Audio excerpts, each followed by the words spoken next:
Assalamualaikum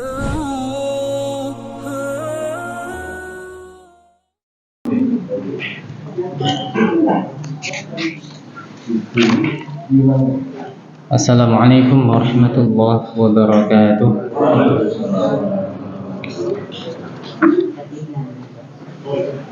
Alhamdulillah alladzi hadana li hadza wa ma kunna linahtadiya laula an hadanallah. Asyhadu an la ilaha illallah wahdahu la syarika lah wa asyhadu anna Muhammadan 'abduhu wa rasuluhu la nabiyya ba'dah. Allahumma shalli wa sallim wa barik wa an'im ala habibikal mustafa wa rasulikal mujtaba nabiyina wa habibina Muhammad sallallahu alaihi wasallam wa ala alihi wa ashabihi wa tabi'ina wa man tabi'ahum bi ihsanin ila yaumiddin. Amma ba'd. Ma'asyiral muslimin wal muslimat rahimani wa rahimakumullah. Kita lanjutkan kitab fikih manhaji ala mazhabi al-Imam Syafi'i rahimahullahu ta'ala. Jadi fikih yang tersusun atau terstruktur berdasarkan mazhabnya al-Imam Syafi'i rahimahullahu ta'ala. Tapi di sini kita nggak hanya membahas mazhab Syafi'i, tapi bisa kita bahas mazhab-mazhab yang lain, bahkan mazhab Dhohiri. Karena mazhab Dhohiri itu masih ada sampai sekarang.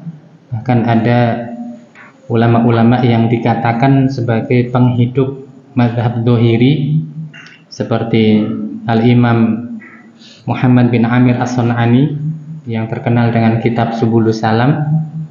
Kemudian ada Al-Imam Asy-Syaukani rahimahullahu ta'ala dengan kitab yang terkenal Nailul Awtar atau Sailul Jarrar. Itu terkenal sebagai atau dikatakan sebagai penghidup mazhab Dhohiri. Dan yang mutakhirin adalah Syekh Nasiruddin Al-Albani rahimahullahu ta'ala, dikatakan juga sebagai penghidup mazhab Dhohiri. Meskipun enggak 100%, tapi pendapat yang dulu sudah banyak ditinggalkan itu dihidupkan kembali oleh beliau-beliau tersebut.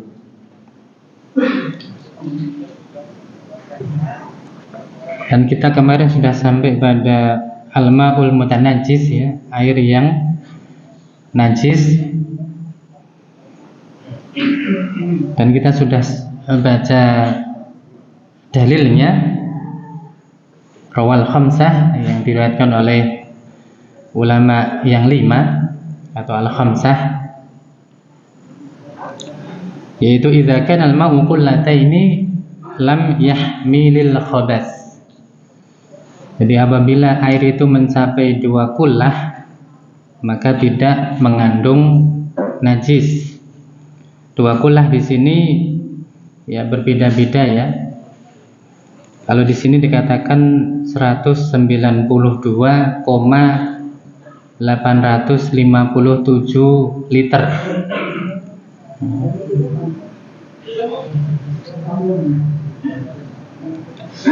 Ada yang mengatakan 200 lebih, ada yang mengatakan 250 dan seterusnya.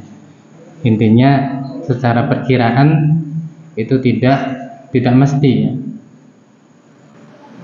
Intinya airnya banyak, ya.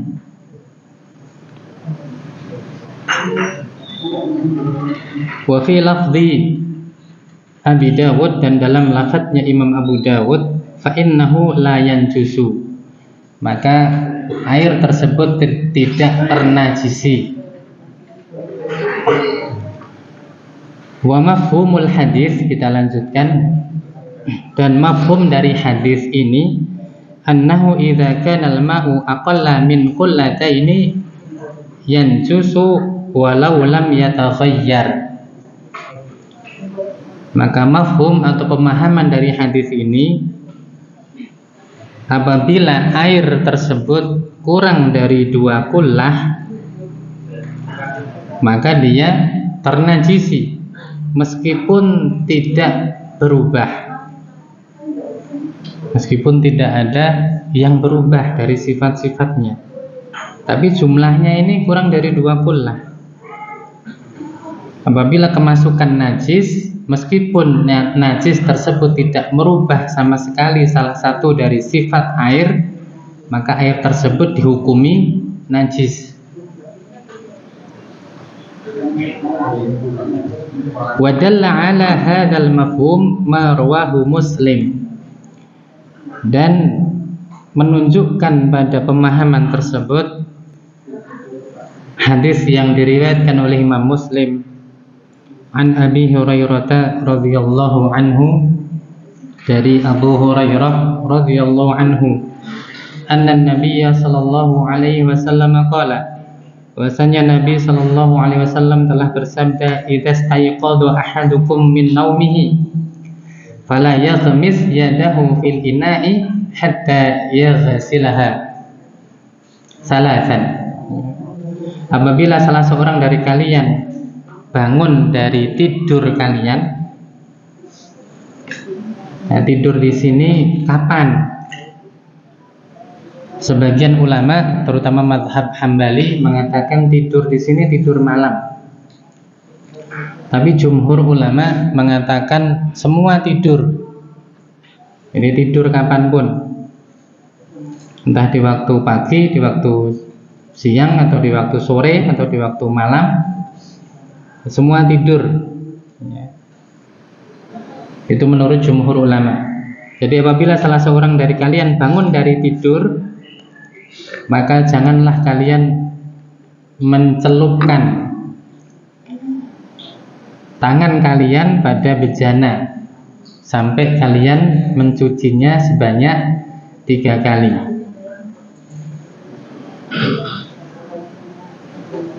Fa innahu la yadri aina batat yaduhu, karena sesungguhnya dia tidak mengetahui di mana tangannya bermalam, tangannya ketika dia tidur. Faqad nahal mustayqid min naumihi anil ghamsi khasyata talawuthi yadihi bin najasati ghairil mar'iyah. Maka orang yang bangun dari tidur dilarang untuk mencelupkan tangannya ke bejana yang berisi air, ya, karena ditakutkan atau khawatir tangannya tersebut akan terkotori atau terkena oleh najis yang tidak nampak. Ya, ghairil mar'iyah itu tidak bisa dilihat, ya.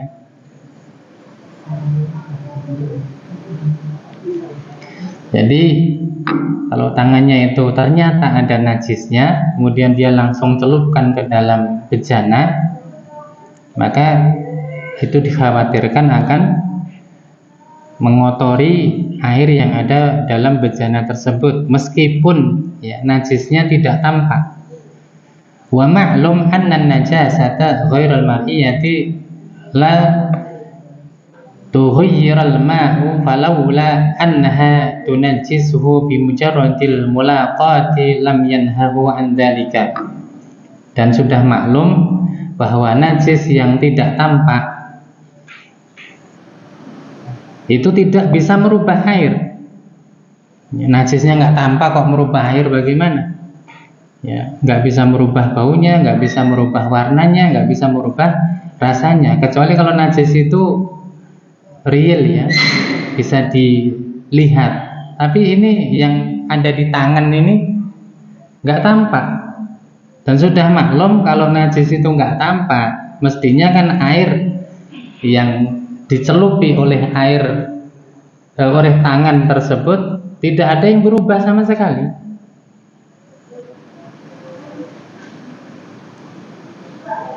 Kalau seandainya air tersebut tidak ternajisi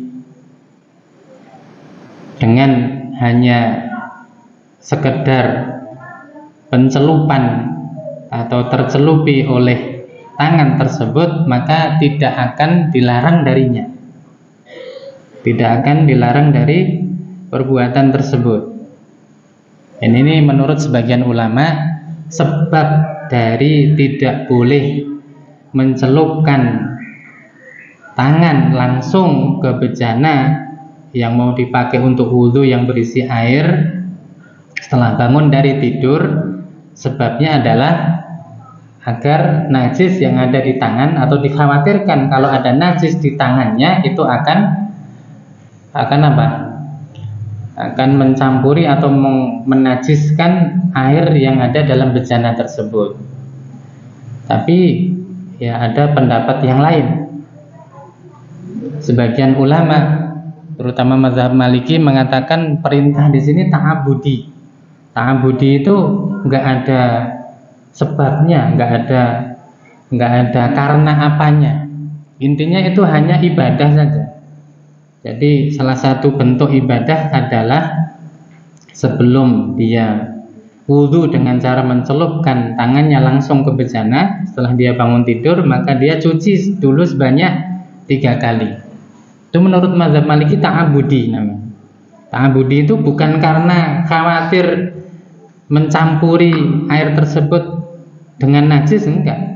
Itu ta'abudi saja. Ta'abudi itu bentuk ibadah yang tidak ada atau tidak diketahui alasannya. Dan mazhab Maliki dalam masalah liur anjing juga seperti itu. Kan mazhab Maliki mengatakan liur anjing itu tidak najis. Liur anjing tidak najis. Kenapa? Karena perintah untuk mencuci bejana yang dijilat oleh anjing sebanyak 7 basuhan, salah satunya dengan tanah ya. Dan yang rojih, hadis yang lebih kuat itu akhiruha, yang terakhir ya. Bukan yang akhir, yang awal ya, awaluha afwan. Jadi yang pertama itu dengan tanah, baru yang selebihnya dengan air. Meskipun ada lafaz yang lain akhiruha, yang terakhir, tapi yang rojih, yang kuat itu yang pertama ya. Jadi yang pertama dengan tanah itu hanya ta'abudi juga. Itu bukan karena air liur anjing itu najis, tapi karena itu bentuk ta'abudi, bentuk ibadah. Kalau pokoknya kita diperintahkan kalau ada bejana yang berisi air ya, kemudian anjing tersebut minum di bejana tersebut, terus kita diperintah mencuci 7 kali, itu bukan karena air liur anjing tersebut najis, tapi itu sebagai bentuk ibadah saja. Itu namanya ta'abudi seperti itu. Termasuk dalam kasus ini.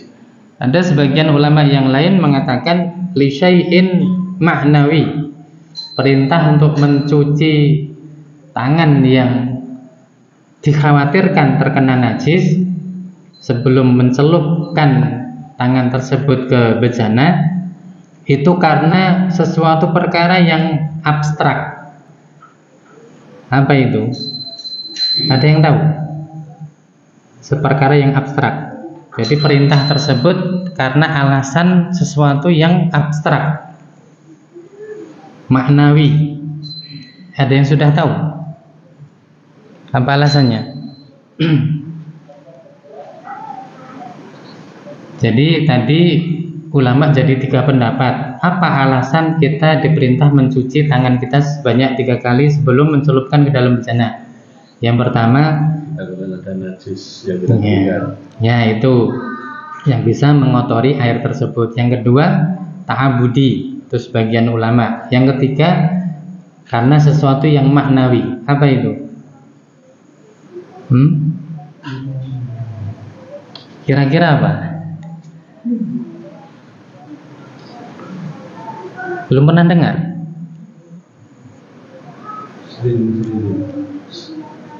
Sesuatu yang maknawi, yaitu ketika kita tidur, tangan kita itu disentuh-sentuh sama syaitan ya.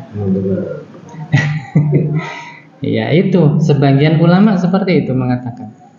Jadi perintah tersebut karena sesuatu yang abstrak, yaitu ketika kita tidur tangan kita disentuh oleh syaitan. Ya. Maka kita diperintahkan untuk mencucinya. Ya. Jadi ulama beda pendapat. Alasannya, kalau di sini alasannya memang yaitu tadi, kalau ada najis yang tidak tampak nanti akan mengotori air tersebut, sehingga air tersebut menjadi najis. Ya. Terus apa hukumnya?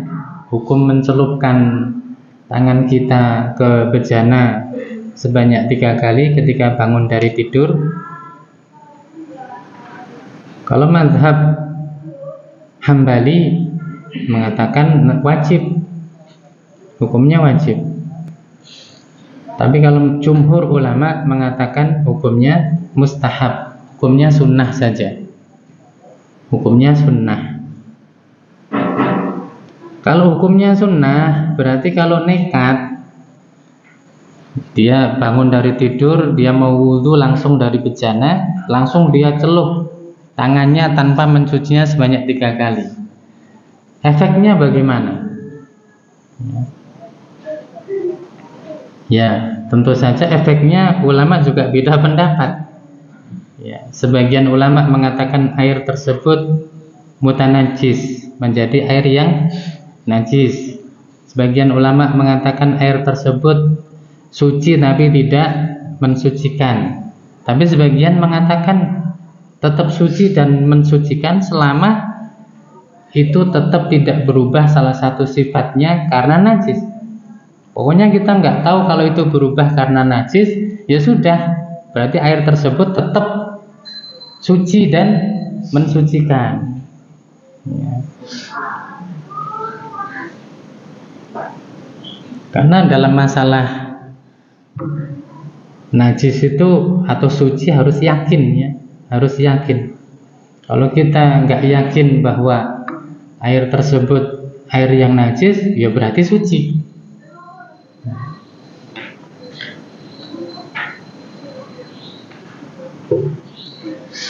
Wasani, kemudian yang kedua katsirun. Ini air yang banyak.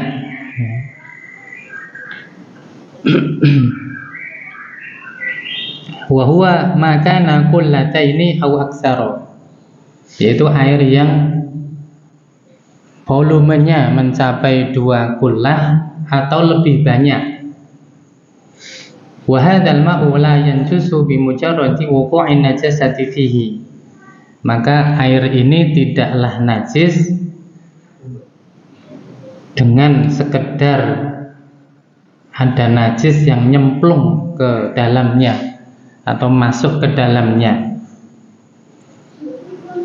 Wa innama yanjusu idza ghayyarat an-najasatu ahada awsafihi tsalasah. Dia dihukumi najis apabila najis tersebut merubah salah satu dari sifat air yang 3. Jadi kalau airnya lebih dari 2 kullah, ya, atau mencapai volume 2 kullah, ada najis yang nyemplung masuk di dalamnya dan tidak berubah sama sekali salah satu sifatnya, maka air tersebut suci. Kalau najis tersebut merubah salah satu dari sifatnya yang 3, yaitu al-laun, warna, wa ta'mu, kemudian rasa, al-rihu atau bau, ya, salah satu darinya itu berubah, maka air tersebut baru dihukumi najis. Ya. Wa daliluhu al-ijma', dan dalilnya adalah ijma' ulama. Dalil ijma'. Jadi dalil kita kan banyak di dalam agama kita, itu dalil kan banyak, meskipun semua ya tidak lepas dari 2 dalil, yaitu Quran dan Sunnah. Karena semua dalil selain dari Al-Quran dan Sunnah itu bersumber dari Quran dan Sunnah. Ijma' juga bersumber dari Quran dan Sunnah. Qiyas juga bersumber dari Quran dan Sunnah. Ya, kemudian istihsan itu juga bersumber dari Quran dan Sunnah.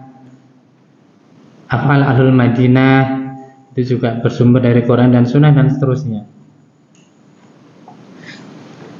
Jadi dalilnya adalah ijma'.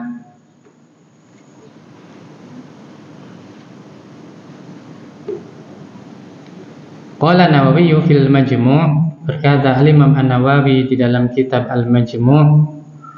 Qala Ibnul Munzir, berkata Al-Imam Ibnul Munzir, ajma'u anna al-ma'al qalila awil katsira idza waqa'at fihi najasah fa ghayyarat ta'man aw launan aw rihan fa huwa najisun atau najasun ya. Najisun sama najasun beda ya?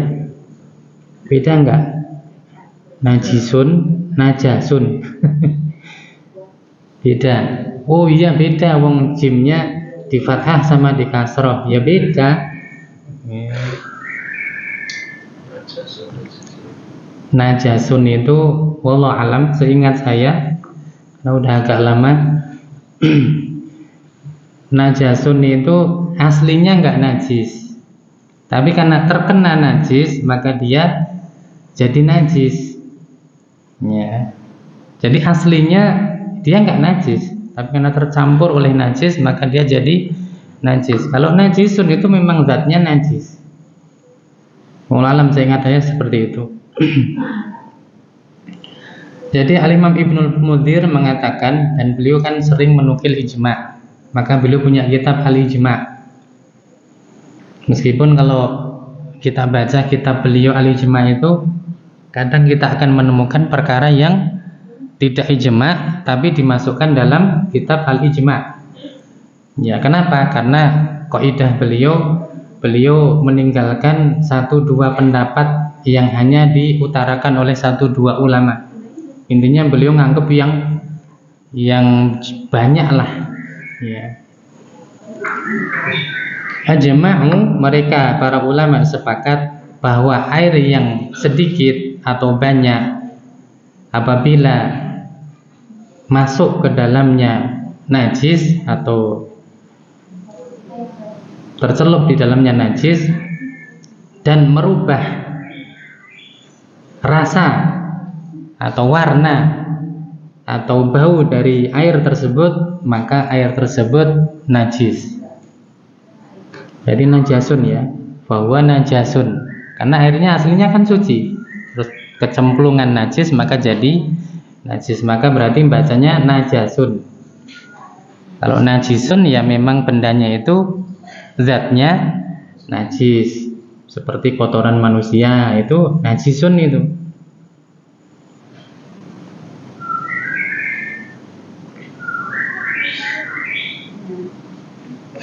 Padahal dalam ijma'nya Ibnu Munzir mengatakan apa? Annal ma'al qalila awil katsira.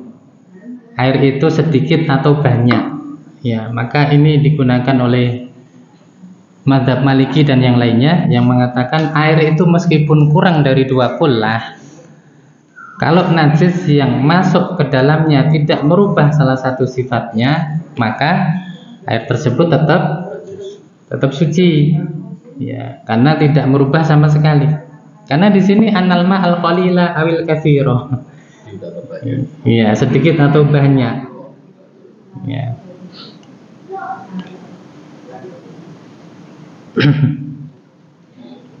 Kemudian mayasluhu min halit tathhir. Jadi di antara air-air yang sudah disebutkan tersebut, mana yang boleh digunakan atau bisa digunakan untuk mensucikan atau bersuci.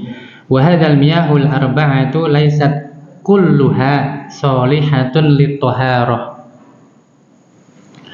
Dari keempat jenis air tersebut tidak semuanya bisa digunakan untuk toharoh atau bersuci.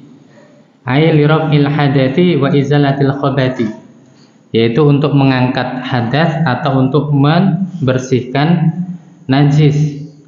Kama alimta, sebagaimana yang kau ketahui. Bal innamal ladzi yasluhu minha wan na'ul awwal wa tsani. Dan yang bisa digunakan untuk bersuci ya, mengangkat hadas dan menghilangkan najis itu hanya air jenis pertama dan kedua saja. Tadi yang pertama kemarin air mutlak ya.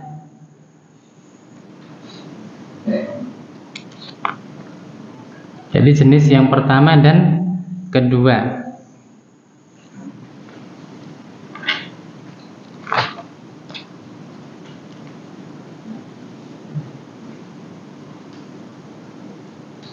Ma'a karahatin na'usani fil badan,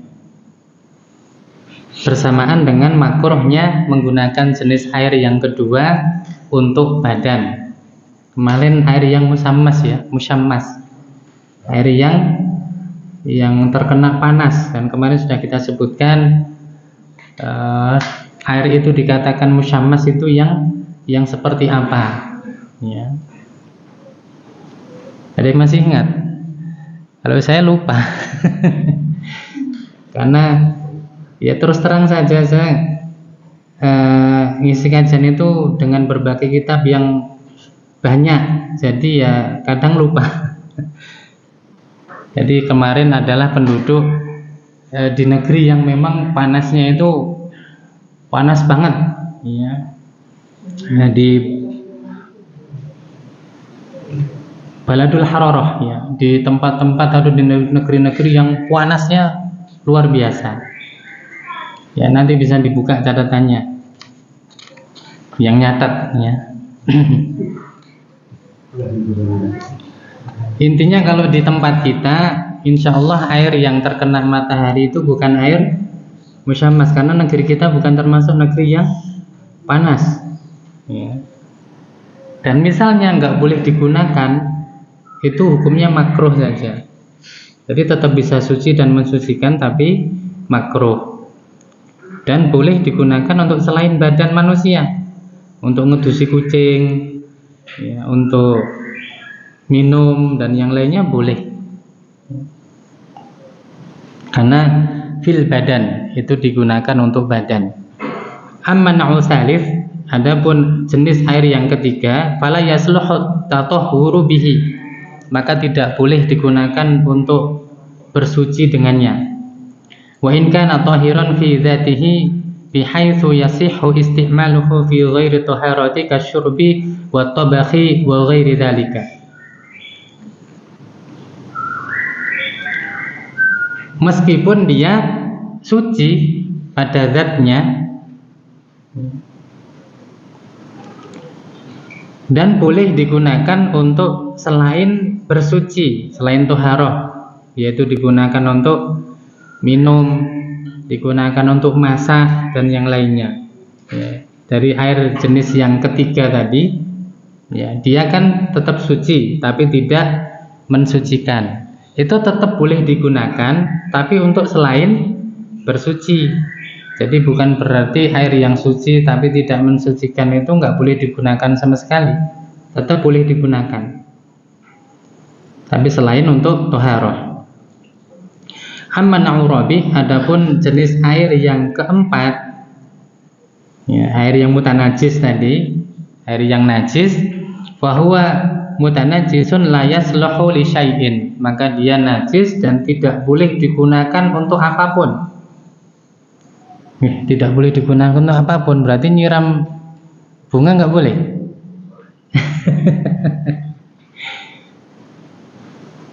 Ini li syai'in loh, la yasluhu li syai'in.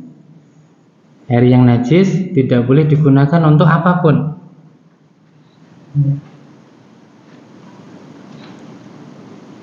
Gimana, boleh nggak? Apapun manusia. Bisa seperti itu ya. Tidak boleh digunakan maksudnya untuk manusia ya, bisa. Wallah alam, nanti mungkin bisa dibahas lebih lanjut. Mungkin ada yang tanya sama Ustadz yang jauh lebih pandai daripada saya, air yang mutanajis itu la yasluhu li syai'in, tidak boleh digunakan untuk apapun, maksudnya bagaimana ya.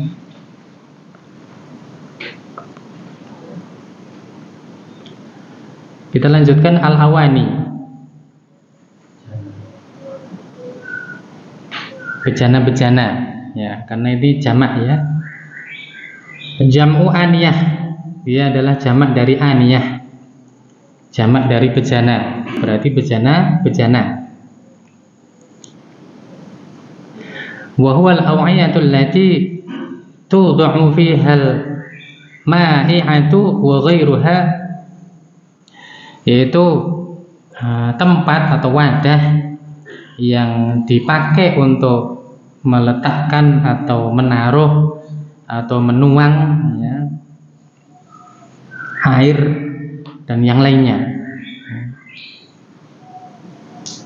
Wa fiha umurun, dan ada beberapa perkara yang harus diperhatikan dalam masalah ini. Awalan, yang pertama, hukmu isti'malu awani dzahbi wal fiddati, hukum menggunakan bejana yang terbuat dari emas dan perak. Yahrumu isti'malu awani dzahbi wal fiddati fi jami'i wujuhil isti'mal kal wudu'i wasyurbi illa li darurati ka'allam yajid ghairaha. Haram ya, menggunakan bejana yang terbuat dari emas dan perak untuk semua bentuk penggunaan, untuk wudhu, untuk minum, untuk makan dan yang lainnya, kecuali dalam kondisi darurat yang tidak ditemukan selain darinya. Nah, ini hebat ya, kondisi darurat nggak ada bejana kecuali emas perak. Luar biasa ini ya.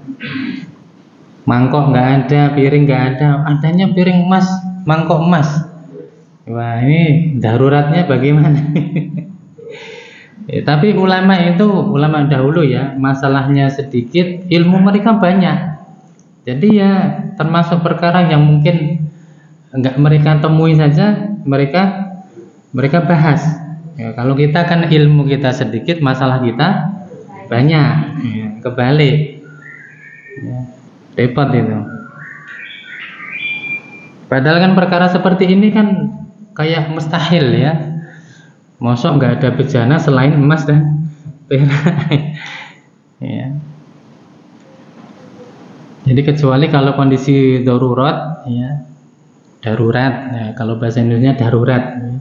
Itu bahasa Arab ya darurah ya. Ya memang kalau kita belajar bahasa Arab itu sudah banyak nyicil kosakata,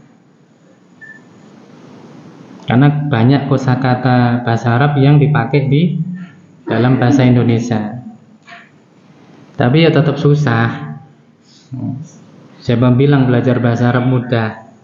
Kalau mudah, wong buka pelajaran bahasa Arab nggak akan tutup, muridnya banyak terus kalau mudah. Kalau bahasa Arab itu kan di mana-mana, pertama banyak, terus pertemuan ke-3, ke-4 udah mulai menyusut, pertemuan ke-10 udah tinggal berapa, pertemuan ke-15 tinggal 1-2, pertemuan ke-20 habis. Ya, nanti buka lagi. Itu buka lagi banyak lagi. Banyak lagi. Ya biasalah. Kalau bahasa Arab tahsin ya seperti itu. Tahsin ya gitu. Tahsin pertama-tama banyak. Nanti salah wae. Ya. Akhirnya aku disalah terus gitu. Akhirnya nggak berangkat.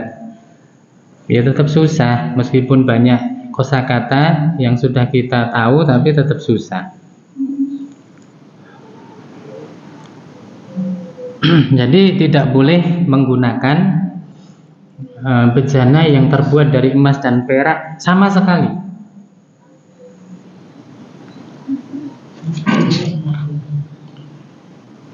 Apakah ada pendapat yang lain dalam masalah ini? Ini 4 mazhab ya, 4 mazhab sepakat penggunaan bejana dari emas dan perak itu haram untuk semua aplikasi, maksudnya untuk semua penggunaan, baik untuk wudhu, makan, minum dan yang lainnya. Apa ada pendapat yang lain? Ada. Pendapatnya mazhab Dzahiri. Pendapat mazhab Dzahiri mengatakan boleh menggunakan bejana dari emas dan perak selain untuk makan dan minum.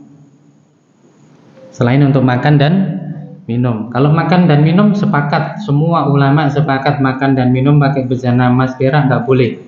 Tapi untuk penggunaan selain makan dan minum ada pendapat mazhab Dzahiri yang memperbolehkan, termasuk Syekh Ibnu Utsaimin. Ya, di ulama kontemporer Syekh Muhammad bin Shalih Al-Utsaimin membolehkan penggunaan bejana emas dan perak selain untuk makan dan minum. Contohnya untuk apa? Untuk apa? Contohnya menggunakan emas dan perak selain makan dan minum. Untuk mobil, katanya di Qatar banyak mobil lapis emas ya. Ada yang tahu? 40 miliar harganya. 40 miliar mobil lapis emas. Ya. Itu kalau yang 4 mazhab nggak boleh. Ya, penggunaan emas dan perak meskipun selain makan dan minum. Kenapa? Ya, ini ada hikmahnya. Meskipun ulama berbeda pendapat apa hikmah larangan menggunakan emas dan perak yang dibuat bejana untuk makan dan minum dan yang lainnya. Sebagian ulama mengatakan itu tasyabbuh bil kufar, itu menyerupai orang kafir. Kemudian alasan yang lainnya dalam hadis lahum fid dunya lana fil akhirah. Itu untuk mereka di dunia, tapi untuk kita di akhirat. Jadi biasanya perkara yang diperbolehkan bagi kita di akhirat itu di dunianya dilarang, kayak minum khamr. Ya. Itu nanti kita di akhirat minum khamr, insyaallah ya. Minum khamr. Di dunia kita nggak boleh, tapi di akhirat untuk penduduk surga, termasuk bejana dari emas dan perak. Nanti penduduk surga itu makan, minum dan yang lainnya pakai bejana emas dan perak. Bahkan rumahnya, istana pun dibuat dari emas. Masya Allah ya, istana emas.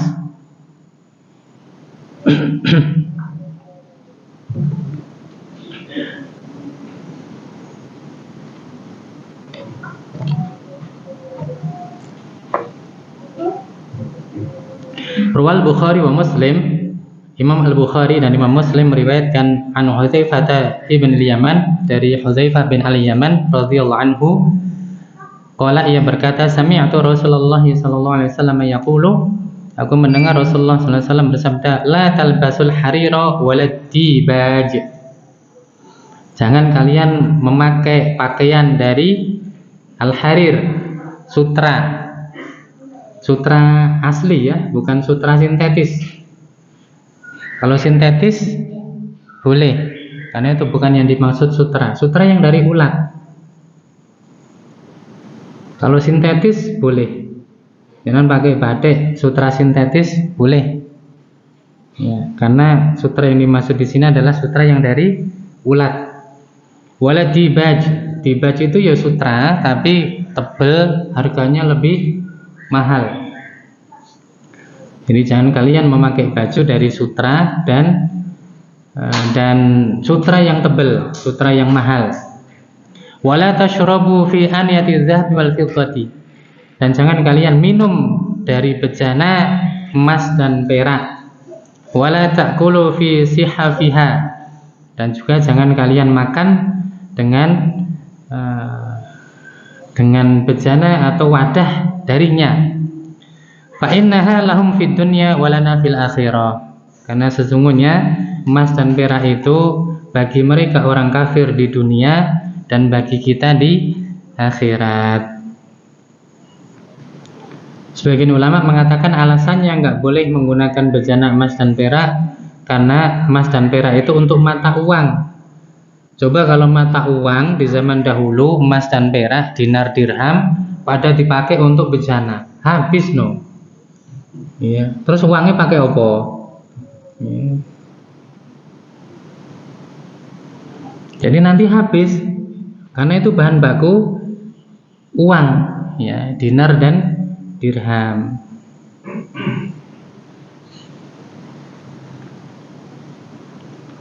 Wa yuqasu 'ala al-akli wasyurbi ghairuhuma min wujuhil isti'mal. Maka di sini dikatakan dan dikiaskan dengan makan dan minum dan yang lainnya untuk semua penggunaan. Jadi wa yashmalu tahrim ar-rijal wan nisa, dan meliputi keharaman tersebut bagi laki-laki dan wanita.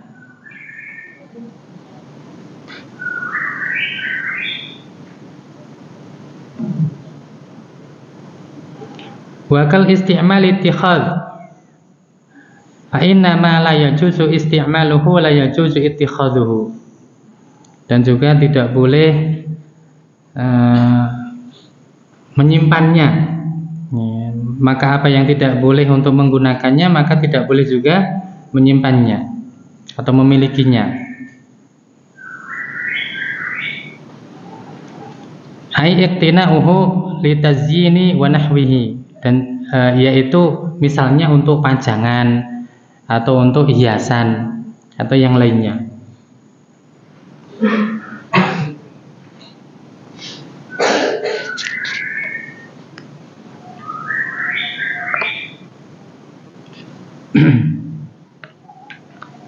Tapi tidak termasuk wanita untuk perhiasan, ya.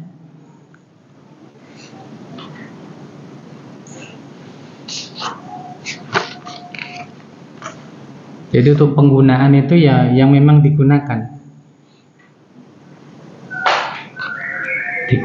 untuk ya wadah, ya, digunakan untuk wadah dan yang lainnya, atau untuk kendaraan atau untuk sendok atau yang lainnya, atau pajangan apa? Sampai jam 6 ya. Sampai jam 6. Terbitnya jam berapa? Syuruk. 8. Sampai 8 surutnya yang 6 dilewatikan. Syuruk itu pas terbitnya, kalau isyrok itu pas sudah meninggi. Ya, ini sebagian ulama membedakan antara syuruk dan isyrok. Apa ada ulama yang memperbolehkan sholat isyrok pas terbit matahari? Ya ada. Nah, jenengan golek ya ada. Ya, pokoknya ada. Apa-apa ada. Ada. Jadi kalau mau cari pendapat-pendapat yang adakah ulama yang membolehkannya, ada. Ya. Kalau itu memang pendapat yang kuat, ya sama-sama kuat antara yang memperbolehkan dan melarang, ya silahkan. Itu mukhayyar, ada pilihan.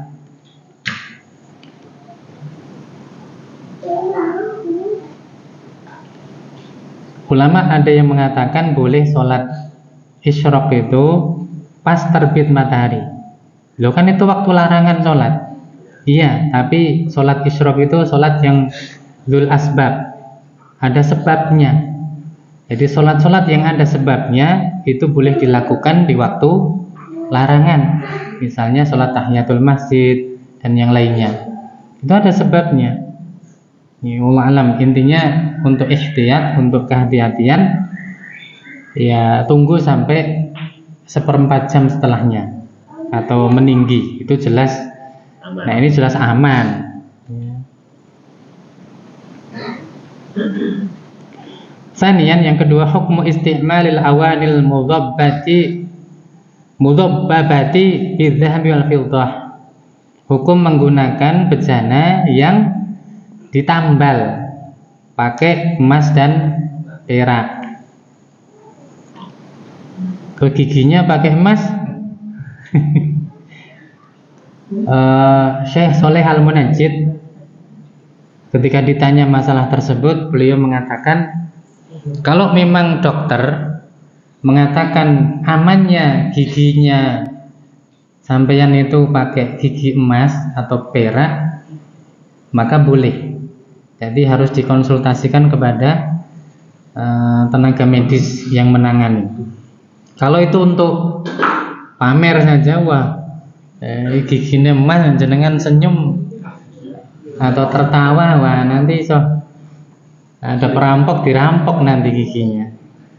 Nanti wis mati digali kuburannya, ya, copot giginya, lumayan.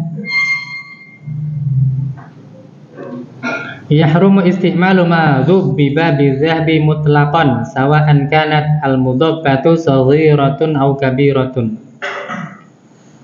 Haram menggunakan bejana yang ditambal pakai emas secara mutlak, baik tambalannya itu sedikit atau banyak, kecil atau besar. Wa ammat tadhbibu bil fiddah, adapun nambal ya atau tambalannya itu pakai perak, fa in kanat dzabbatun saghiratun li ghairi zinatin jaza. Kalau itu tambalannya hanya kecil saja dan tidak bermaksud untuk perhiasan, ya, maka itu boleh. Wa in kanat kabiratun li zinatin fa haramun. Kalau itu tambalannya banyak dan bertujuan untuk perhiasan, ya, maka itu haram. Wa in kanat kabiratan li hajatin aw saghiratan li zinatin kuriha.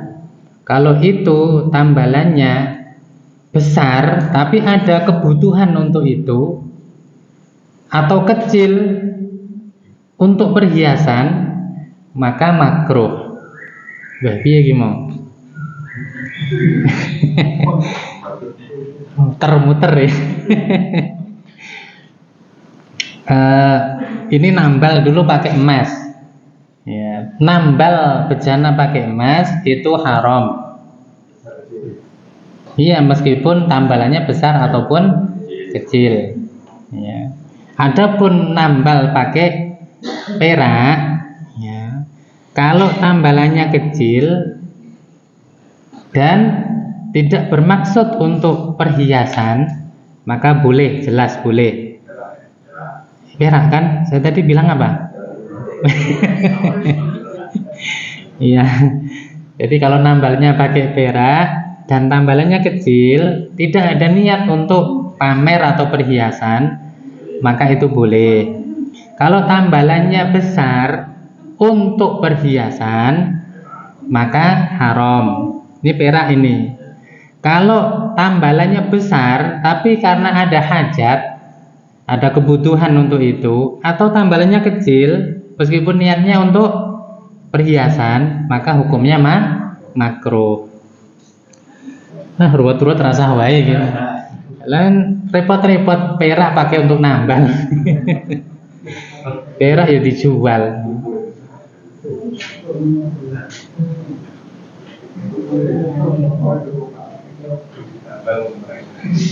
Wa dalilu jawazi dhabbatil fiddatil kabirati lil hajati. Dan dalil bolehnya menambal pakai perak meskipun besar karena ada kebutuhan, karena ada hajah, marwahul Bukhari, yaitu hadis yang diriwayatkan oleh Imam Al-Bukhari an Asim Al-Ahwal, dari Asim Al-Ahwal, qala, ia berkata, ra'aitu qadahan Nabi sallallahu alaihi wasallam 'inda Anas bin Malik wa kana qad insada'a fasalasalahu bi fiddatin. Aku melihat bejananya Rasulullah SAW atau gelas, ya, atau cangkir lah miliknya Nabi SAW, disimpan oleh Anas bin Malik, dan cangkir tersebut, ya, mangkok atau yang lain, pokoknya bejana, ya, itu sudah pecah, ya, beberapa sisinya itu, maka ditamballah atau disambung pakai perak miliknya Rasulullah. Bejananya Rasulullah sudah beberapa bagian itu retak gitu, maka ditambal pakai perak. Wa qala Anas, dan Anas mengatakan, laqad saqaitu Rasulullah sallallahu alaihi wasallam fi hadzal qadhi aktsara min kadza wa kadza. Aku telah memberi minum Rasulullah sallallahu alaihi wasallam dari cangkir ini lebih dari sekian dan sekian. Maksudnya banyak, berkali-kali. Dan sudah ditambal seperti itu, pakai perak, ya.